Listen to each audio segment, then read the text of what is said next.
Hi, my name is Brennan Jackson and I'm a Certified Flight Instructor at the University of Oklahoma. Welcome to the university's Max Westheimer Airport, which is home to our School of Aviation Studies and our fleet of 21 training aircraft. Today we're going to learn a little bit about how to pre-flight an airplane, which is something we do before every flight, so it's important to know. So as a flight instructor here, I get to instruct students every single day in pretty much all of our aircraft. My students range from student pilots who are out there seeking their private pilot certificate or private pilot's license, all the way up through instrument ratings and single and multi-engine commercial ratings and flight instructors. It's one of the most rewarding jobs you could ever have. It's a lot of fun. I get paid to come out and fly airplanes every day and watch students get to learn how to fly them too. Pre-flighting an airplane is a very important thing, and it's something that a pilot should do before every single flight they ever take. And it's actually the very first thing students here learn how to do is pre-flight their airplanes. So today, we're going to go over how to pre-flight our Piper Cherokee here. It's a PA-28-161. That means it's a Piper Cherokee model with a 160 horsepower engine. This particular one is called the Warrior 3. And it's what the majority of our fleet is comprised of. This is what our students learn how to fly on, so it's what we're going to teach you how to pre-flight here today. So a pre-flight is something that every single pilot does before every flight they ever take, all the way up from a student pilot on their very first lesson up to an airline pilot. Pre-flighting an airplane is very important because an airplane's not quite like a car. If something goes wrong with this, I can't just pull it over to the side of the road and try to figure it out, right? So pre-flighting an airplane is essentially making sure that the airplane is not only legal but safe to fly before you even start the engine or leave the ground. When you're a student pilot and you're flying maybe solo by yourself or with your instructor and it's just the two of you, you owe it to yourself and to your instructor to make sure that the airplane is safe to fly, safe to get you off the ground, finish your lesson, and also get you back. But when you're later on in your career and you're starting to fly bigger airplanes with your family or maybe strangers, people you've never met on board, you also owe it to them to make sure that the airplane is safe for them to be on and is going to get them from point A to point B. Pilots live and die by a checklist. We live, breathe, eat, sleep, everything that's on a checklist. Checklists help us make sure that we've done everything that's important to do in the airplane. We're not doing everything by memory, which might cause us to skip or accidentally forget something that we should have done that we haven't done. So today we're going to use a pre-flight checklist to do this. And the very first thing we're going to do, according to the checklist, is climb up in the cockpit and take a look there. So when you're getting up on one of these airplanes, there's a step back here that I'm going to put my left foot on, use my left hand to grab this handle, and just pull myself up onto the wing. Once we get on top, we've got a top latch that we want to make sure is open. Bottom latch will go ahead and open, and now we'll climb in and start with our pre-flight. All right, so now that we're inside the airplane, we'll go ahead and get started with the cockpit portion of the pre-flight check. Again, looking at our checklist, we can see the very first thing on the list is aircraft documents. So this is one of the, there's many acronyms that pilots use to remember different things throughout aviation, and this one is AERO. There's 4 documents that we need to have on board the airplane every time we want to fly it. We use AERO to remember that. The A is going to be Airworthiness Certificate, which is going to be on our back wall here. The registration after that, the Operator's Handbook, which is in the back seat, and the Weight and Balance, which is in the Operator's Handbook. Now we'll move on to the Avionics Master. We want to make sure that it's off. Parking brake is set. So I'm going to reach down here, pull the parking brake, and push the button to set it. It's now set. I'm going to check and make sure that all of my electrical switches are off, and they are. Magneto switch, I can check over here at the key, make sure that it is all the way off to the left. Mixture is going to be idle cutoff. Master switch, go ahead and turn it on. Now I'm going to check in here. Now that we have electrical power, my gauges are working, and I'm going to make sure that we have enough gas. So in this airplane, there's 2 fuel tanks, one in the left wing, one in the right wing. I can see that the left and right wing both have 24 gallons of fuel in them, so that's plenty. Next thing I'll check is my Annunciator Panel. That's this panel up here that's going to give me any kind of warnings or cautions that I need to be aware of, any equipment failures with the airplane. We can test to make sure all the lights work by using this black button, pushing it, and we see that all the lights come on, so they're all working. Now we'll get out of the airplane and check and make sure all of our exterior lights work. All right, so now that we're outside of the airplane, we're gonna check all of our exterior lights. So lights have a big meaning to pilots. There's 3 lights on each wing that we're gonna take a look at and just make sure they're working. First one is the rear-facing white position lights. We can see that it is on, it's solid. Right outside of that, we have our flashing strobe. And up front, we have our green, because this is the right wing, our green navigation light. Now we'll move on to the front of the airplane, check our landing light. This is what's gonna light up the runway if we're trying to land at night. Also help towers see us at night when we're coming in to land. And on the left wing, we have a red navigation light, and then the same 2, the strobe and the position light that we already saw on the right wing. While the battery's on, and I'm walking back this way, I like to check the stall warning horn right here because the battery's on right now. All right, we're back inside the airplane now, so continuing on with our checklist, we see the next thing we're gonna check is our flight controls. Here's our yoke right in front of me. We've got dual flight controls, so when I turn the left one to the left, you can see the right one also moves, and vice versa when I go to the right. So, I like to use a thumbs up method when I'm teaching students to check the ailerons. Ailerons out on the outboard part of the the trailing edge of our wings are gonna be what's affected by rolling the yoke left and right. So using the thumbs up method, if I turn to the right, my thumb is pointing to the right, so I expect to see the right aileron up and the left aileron down. When I roll to the left aileron is now up and the right aileron is down. Next, we're gonna check our flaps, which are also on the trailing edge of our wings, but they're on the inboard section. And we've got a flap handle that operates these right here. We've got 3 flap settings that we're gonna check: 10 degrees, 25 degrees, and 40 degrees of flaps. We just use the black handle to pull it up. To release the flaps, we're gonna push this top button, back to 25, back to 10, and back to 0. You can imagine flying the airplane would be pretty difficult if you had to hold 20 or 40 pounds of force on the yoke the entire time. So to help relieve those control pressures, we have what's called trim installed in the airplane. To control the trim, we use a wheel which is between these 2 seats. So you can see right now it's on neutral, that's where we would want it. But if I was having to hold forward pressure on the yoke, let's say I'm flying along and to stop the airplane from climbing, I've got to hold forward pressure on the yoke. That gets pretty tiring. So what I'm gonna do is I'm gonna take this trim wheel and I'm gonna roll it in the direction of my force. So I'm pushing forward, I'm gonna roll the trim wheel forward, and these pressures are gonna start to relieve themselves. Once the airplane is what we call all trimmed out, I should be able to let go of the yoke in flight and the airplane will hold altitude pretty well. We've got the same kind of trim device on our rudder, which controls our yaw to the left and the right, and we control that trim down here using this wheel. Essentially the same principles. There's a neutral, and then we can also turn this wheel to the right or to the left. Last thing we're doing inside is making sure that our windows are clean. Pilots should be looking outside of the window 85% of the time, looking inside at the instruments 15% of the time when you're flying what's called VFR or visual flight rules. It's up to us to see and avoid other airplanes, and it really helps us in doing that if we have a clean windscreen. So if you look up and you notice any bird droppings or bugs or anything that need to be cleaned off, your pre-flight's a really good time to get that done. And now moving on, we'll go ahead and step outside of the airplane and start on the right wing pre-flight checklist. All right, so the first thing we're gonna check here on the right wing is just the surface of the wing itself and make sure that it's clear of any ice, snow, or frost. Airplanes require a smooth airflow over the top of the wing in order to remain in flight and create enough what we call lift to support the airplane while it's flying around. So any kind of small frost or ice on the wing will really destroy that smooth airflow and might cause us to not be able to fly. Next thing we're gonna do is check the flaps. So here's our right flap, and we can kind of make sure that the hinges aren't loose or anything. We don't see any kind of mechanical misconnections or whatnot.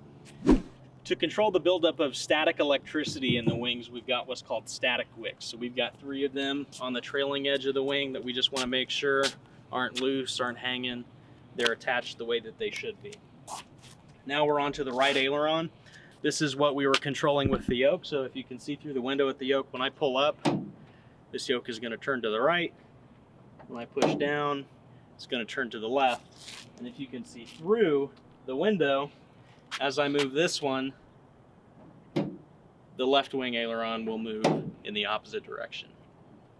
So we just want to make sure that we don't see any missing screws or rivets, any dents, dings, cracks, anything in the skin. The hinges have their pins in them, and that the airplane can support my moving the aileron. Now we're on to the wingtip. Again, we're just going to check for any dents, dings, scratches, cracks, anything that we wouldn't want to be there.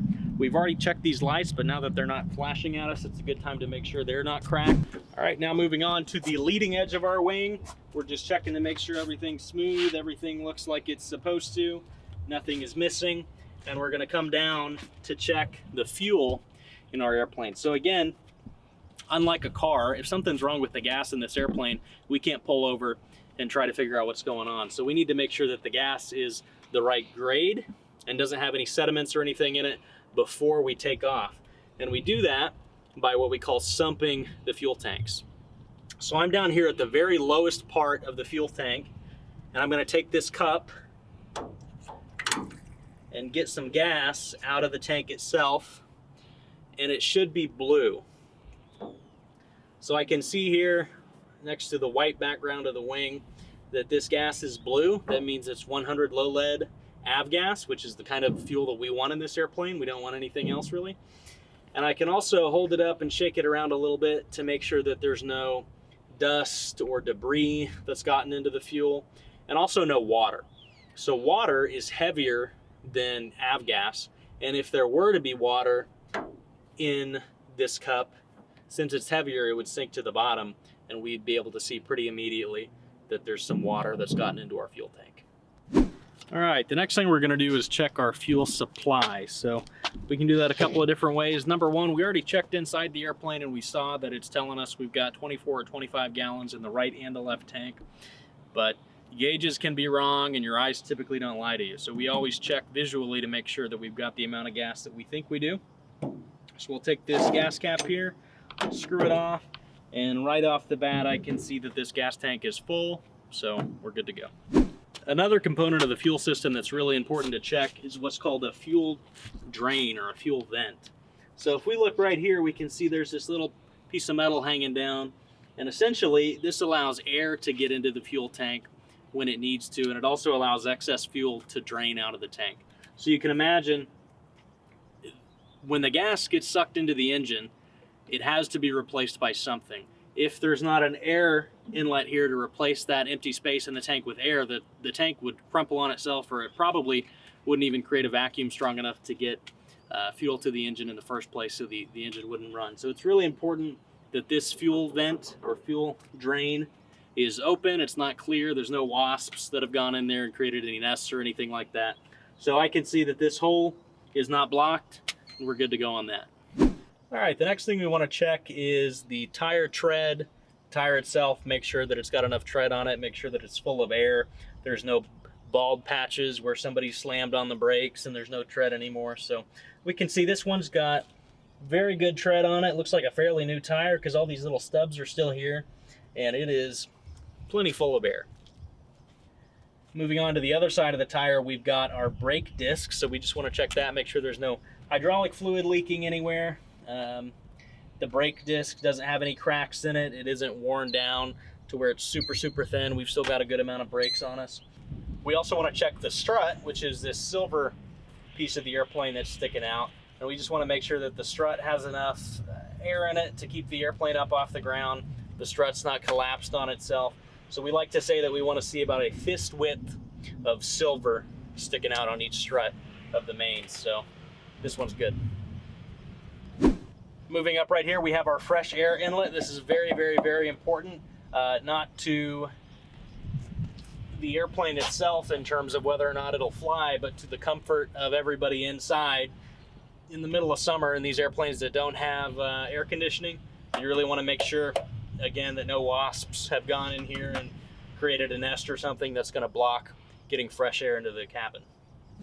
Moving on to the nose section of the pre-flight checklist, first thing we want to do is take this right engine cover off so we can look inside at the engine, make sure everything's going all right. So to do that, we go ahead and unlatch these. open up the engine here.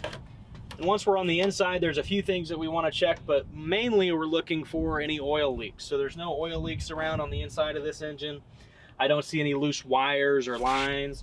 We've got our spark plugs to each of the cylinders, two to each of the cylinders, primer lines, magnetos, batteries connected. Again, nothing appears to be out of place. Last thing we want to check in this one is the amount of oil we have in the engine. So it's a dipstick just like a car, and I can see that this airplane has about 6.5 quarts of oil, which is plenty to go fly. And when we're done, we just latch it right back.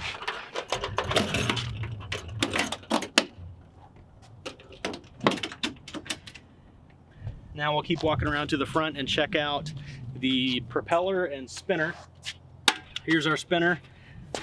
We really just want to make sure that all these screws are attached and in tightly. There's nothing that's loose or missing. Without this piece of equipment that we call the spinner here, this propeller would essentially just be a flat plate into the relative wind of the airplane, which is not very aerodynamic. So we slap this spinner on it, makes it much more aerodynamic and takes out a lot of drag. To check the prop, we usually like to run our hand over the back side of the prop, noting that if you feel any nicks or dings or anything like that, then there might be an issue with the propeller and you might want to check it out. Make sure you don't go fly with a prop that's cracked or nicked up too poorly. This one feels good. We'll now check our lights. Again, we already checked it when it was on, but now that it's not shining right at us, I can look at it and make sure there's no cracks or anything. We've got a fresh air inlet down here that no wasps or birds have gotten into to create nests. And now I can look at our tire and strut for the nose gear as well. This front tire, again, looks like it has good tread, no bald spots, full of air, and there's plenty of strut exposed. Now we're moving on to the left side of the engine. Again, we're just going to unlatch this cowling and open it on up. And we're looking for the same stuff on this side of the engine: loose wires, loose lines, oil leaks, anything like that. I can see again that our primer line is connected. We've got 2 cylinders on this side. This is a 4-cylinder Lycoming engine. So we've got 2 on this side, 2 on the right. They're horizontally opposed, so they're in line with one another. And each cylinder has 2 spark plugs running to it, one on the top, one on the bottom. So I can see that those are in line, nothing is loose. And one important thing we're going to check on the left side is the brake fluid. Without this, our brakes wouldn't work properly, and I can peek in and see that there is brake fluid up to this fluid level line. All right, so now we're done with the left side. We'll go ahead and latch it up and move on. All right, just like we did on the right wing, the engine also gets fuel running through it, and at the lowest point in the engine, we have what's called the gasculator, which is another sump where we can check the fuel and just make sure that there's no water or sediments or anything that have actually made their way into the engine.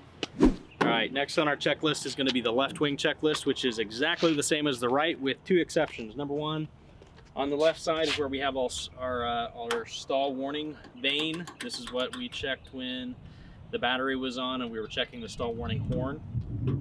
So we've already checked to make sure that that works. And now moving under the wing, we have our pitot mast, which we want to take this cover off. And we're gonna, when we do this, expose 3 holes that are on this piece of equipment. Number 1, we take in ram air here. This is what activates our airspeed indicator. There's a drain for that ram air at the bottom. And on the back, we can read static air pressure, which is gonna give us readings for our altimeter and our vertical speed indicator. All right, so again, left side, we're gonna check the ailerons, the static wicks, the flaps, just like we did on the right. We can check and make sure that our GPS and communications and navigation and emergency locator transmitter antennas are all secure. They're not hanging off or anything. Now we'll move to this fresh air cabin inlet that we just want to make sure, again, no wasps have gotten in there and made any nests or anything that's going to block that. And then we'll move to the empennage, or the tail of the airplane. So now that we're here, again, we're just going to check the leading edge for any dents or dings. That's where you're going to find those on an airplane, is on the leading edge of the wing and the tail surfaces. Going to come around and make sure that the static wicks, of which there are again 3, 1, 2, 3 on the tail, are not hanging off or loose or anything. Looking for missing screws or rivets. We don't see anything like that. So now we'll go ahead and lift the tail. Now, since this entire piece moves, it's not what's called an elevator on like a Cessna, it's called a stabilator. So the entire piece moves, unlike a Cessna, which we can show you because we've got one, where only the trailing edge moves and the front part is stationary. This whole piece moves. This right here is our what we were controlling with our trim wheel inside. So this is what's going to relieve the pressures that the pilot has to hold on the yokes once the trim is set properly. I usually like to pick the tail up and peek inside, make sure this mechanical linkage down here is the way it's supposed to be, and then push it back down, and again check this tail cone for any missing screws or dents or tail strikes, which happen sometimes in training airplanes. Make sure that the tail's in good condition. We'll also check the rudder while we're back here, essentially looking for the same stuff. We're not going to move the rudder like we would the stabilator, but we could just check it visually to make sure that it's good to go. And finally, the last thing on our checklist is just to walk around the airplane. So we've been up close and personal with this airplane for the past 10 minutes or so, and we've seen it up really close on a microscopic level, but now we want to take a step back and walk around and see the things that we might not see up close, like any puddles that might be under the airplane, or maybe the airplane's sitting lopsided, one strut's higher than the other, so on and so forth. This airplane looks good to go.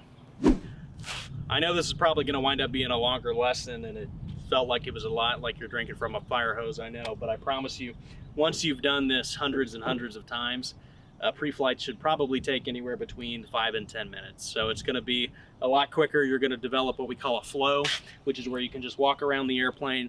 You have memorized what you need to do, but you're still using your checklist to make sure that you do everything that you should. And like I said, it winds up being pretty quick. Thank you again for joining us today. I hope you enjoyed learning a little bit how to pre-flight our Piper Cherokees here at the University of Oklahoma's School of Aviation Studies, and we hope you enjoy the rest of your camp.